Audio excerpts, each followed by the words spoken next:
Une petite promenade cette semaine dans les méandres de la pensée antispéciste, où il sera question de chiens policiers. Alors oui, vous avez compris, je ne dévoile rien en disant ça, ils sont contre.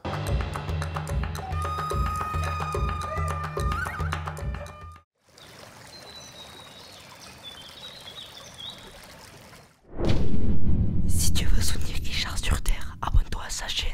Tout commence par une intervention d'un élu du parti animaliste au conseil municipal de Montpellier. Edine Aristegui, il s'appelle. Oui, c'est lui qui récemment avait foutu 15 000 personnes à Montpellier en s'attaquant à la course camarguaise. Ouais, ça globalement je déconseille. Alors il s'était défendu à l'époque en expliquant qu'il ne voulait pas l'interdiction de la course camarguaise, mais l'évolution de ses pratiques. Alors je vais vous montrer ici, par cette histoire de chiens policiers, que la volonté des antispécistes est bien de nous couper de tous nos rapports avec les animaux. Alors ils sont pas d'accord avec cette affirmation, et notamment avec la définition du mot rapport, vous verrez ça, mais plus tard. Donc au conseil municipal de Montpellier, il est question de la création d'une brigade cynophile, une brigade de 4 chiens. Et Edine Aristegui, évidemment... Nous voterons contre cette délibération en prévoyant la création d'une brigade de police cynophile. Et il explique que les chiens ne devraient pas être utilisés comme des outils ou des armes. Et il interpelle les élus. La puissance publique doit-elle exploiter l'image du chien pour faire peur? Alors déjà, ça se gâte.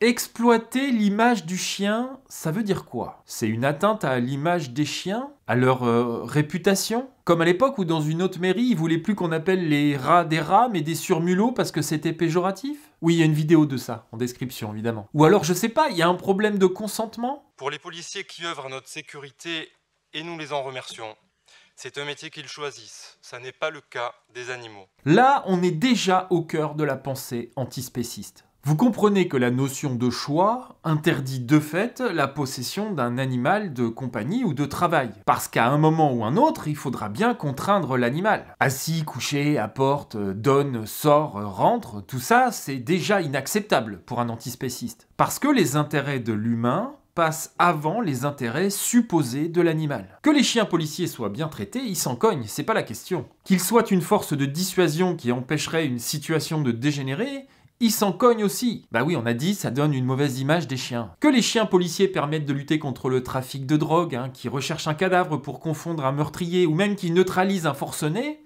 ils s'en cognent. Et ils s'en recognent même. Parce que de fait, on pourra jamais recueillir le consentement d'un animal. Muriel Fusy, la coprésidente du parti animaliste, résume très bien les choses dans ce tweet. Les chiens, êtres conscients et sensibles, ne sont ni des outils à notre service, ni des armes. La notion d'outil condamne de fait toute utilisation de quelque animal que ce soit au profit des êtres humains, y compris quand il faut chercher des gens ensevelis sous une avalanche ou sous les gravats d'un tremblement de terre. Parce qu'avant, il aura fallu les conditionner pour ça, les dresser.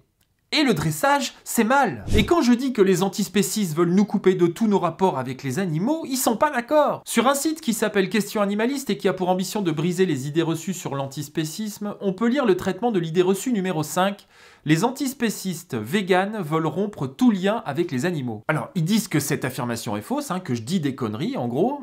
Et ils expliquent ceci. Postuler que l'antispécisme est incompatible avec le fait d'être en relation avec d'autres animaux, c'est ignorer ou feindre d'ignorer que les principes induits par cette pensée sont compatibles avec. En gros, on peut être antispéciste et avoir les rapports suivants avec les animaux. Les promenades en forêt destinées à observer oiseaux, amphibiens, reptiles, mammifères, arthropodes, entre autres. Ok, donc on peut regarder un écureuil dans un arbre, ça, c'est ok.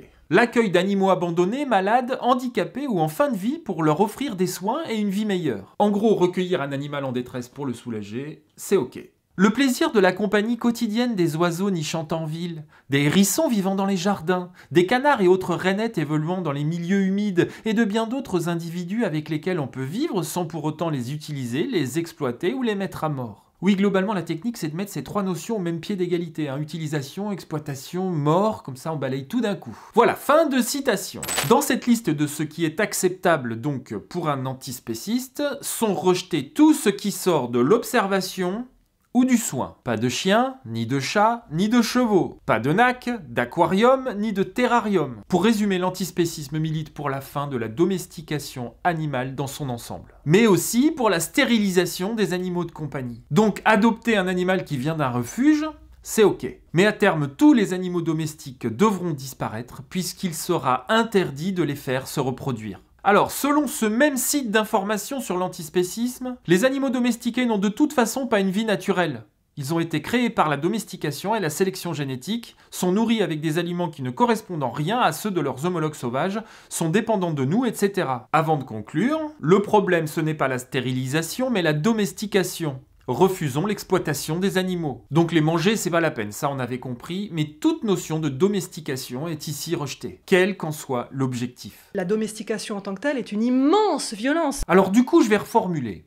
Les antispécistes veulent nous couper de tous nos rapports avec les animaux, sauf s'il s'agit de les regarder, ok, ou de les soigner s'ils sont malades ou abandonnés. Je sais pas si vous avez des esclaves domestiques, généralement c'est ici, c'est les chats et les chiens. Il veut qu'on le caresse, il veut qu'on s'occupe de lui. Un esclave dans une semi-carcéralité, vous êtes sa seule attraction. Alors pour dire la vérité, c'est pas un sujet super facile à traiter pour eux. En France, il y a 8 millions de chiens, 15 millions de chats, 26 millions de poissons dans les aquariums et bassins, 5 millions d'oiseaux, 3 millions de nacs dans les terrariums. Et tous ces gens, dans leur extrême majorité, sont raides dingues de leur bestioles. Du coup, ils rechignent un peu à aller sur ce terrain-là. On aperçoit de temps en temps leur idéologie au détour d'une histoire, comme celle de la brigade cynophile de Montpellier. Mais c'est pas hyper populaire comme discours. Du coup, vous allez les voir souvent minimisés, balayer un petit peu le machin sur le côté. Ils vont vous dire que c'est pas la priorité, ou alors que c'est plus compliqué que ça. Ça, je les vois faire tous les jours sur les réseaux sociaux. Mais gardez en tête ceci. L'antispécisme souhaite la disparition pure et simple des animaux de compagnie. Ils veulent la fin d'une histoire commencée avec les premiers chats qui se sont approchés de nos greniers à céréales au tout début de la sédentarisation de notre espèce. Alors ne vous méprenez pas sur leur tentative de passer pour des modérés. Ils vont militer pour le dimanche sans chasse, mais ils veulent l'abolition de la chasse. Ils vont militer pour un certificat d'aptitude à détenir des animaux de compagnie, alors qu'ils veulent l'abolition des animaux de compagnie. Ils vont militer,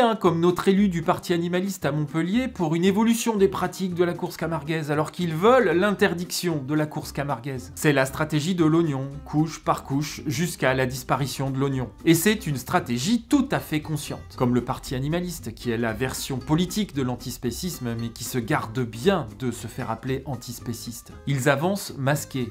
Mais maintenant que vous avez regardé cette vidéo, vous savez. Et il n'y a qu'à se pencher, Je vous mets tous les liens en description, mais libre à vous de vous pencher pour aller plus loin. Parce qu'autant ils en parlent pas beaucoup de ça, mais c'est écrit partout. J'en appelle donc aux amoureux des chiens, des chats et des chevaux. On va déjà commencer par là. Il est temps de comprendre le danger qui pèse sur nos modes de vie. Il y a une banalisation de cet intégrisme dans nos sociétés et il est temps de le dénoncer. Planqués dans les coquilles vertes des écologies politiques, ils posent leurs pierres et ils gangrènent toute la protection animale. Et croyez-moi, pour être au contact de certains d'entre eux, ça les gonfle menu. À nous maintenant d'alerter la population et de combattre ce machin. J'en appelle d'ailleurs aux gens de la protection animale. Certains m'ont contacté et on échange sur ces sujets. Donc n'hésitez pas à faire la même chose. On restera irréconciliable sur plein de trucs, mais on sera au moins d'accord sur la nécessité de combattre cette idéologie. Et si jamais vous vous dites que c'est un truc un peu confidentiel, que le danger n'est pas si grand, je vous rappelle que Marine Tondelier, la patronne des Verts, se réclame de l'antispécisme. Moi je suis et féministe, et antiraciste, et antispéciste. Voilà, ce serait bien qu'à un moment donné, les gens comprennent le danger qui pèse au-dessus de nos têtes. Voilà, si vous avez regardé cette vidéo jusqu'au bout, déjà je vous en remercie, et je vais vous demander d'écrire le mot bichon en commentaire, ça va énerver les autres, ils vont pas comprendre. En attendant, je vous dis à bientôt, sur Terre ou ailleurs.